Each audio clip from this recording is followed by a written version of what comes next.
So what's going on here? Let's break it down. First of all, guidance. About 21% revenue growth for the full year for the fiscal year 2026. However, at the high end of guidance, adjusted net income margin is going to decline to 18% and be negative 12% year over year. Although management is guiding to a reacceleration of net new ARR in the second half of this year and aiming for a jump back to 23% adjusted operating margin next year. They did mention $73 million for outage-related costs in Q1, so definitely still having an effect from the July incident on the profitability, as well as a $43 million impact to flexible payment term, that CrowdStrike Flex that you've been hearing them talk about on their earnings calls. And what's causing the contraction in earnings? The July outage that they caused, ongoing customer incentives.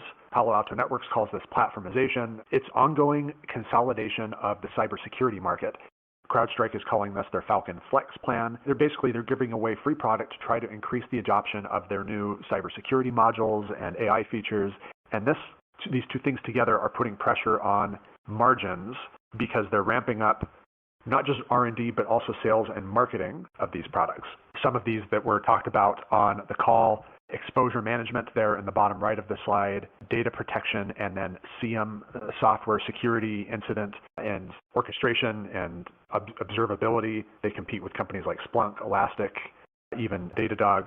So they are getting growth in these products. They were quick to point this out in certain cloud security, software modules, identity security, and then that CM product. Nice growth. However, margin pressure is going to be the story this year until the market kind of gets some visibility on revenue perhaps reaccelerating and margins going back up above 20% again. This is the reverse DCF Casey and I did back in November.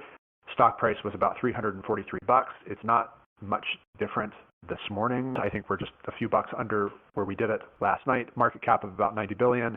The new free cash flow per share figure is now $4.37 because the free cash flow decreased in Q4. So what gets us to a fair value today? $350 per share. Just updating this scenario that gets us to fair value on the stock right now, the per share profit CAGR needs to go up to 27% and then a 7% terminal growth rate thereafter, discount rate of 10%.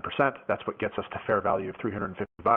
I'll reiterate here, I think because we're going to see margins contract, at least for the next 2 quarters until we lap the July incident, I think this stock is going to probably come under some pressure. I think it would be worth being patient. We're happy to hold through the volatility, but this is why we were not anxious to buy the dip last summer. I think we're going to have another dip, as we're seeing.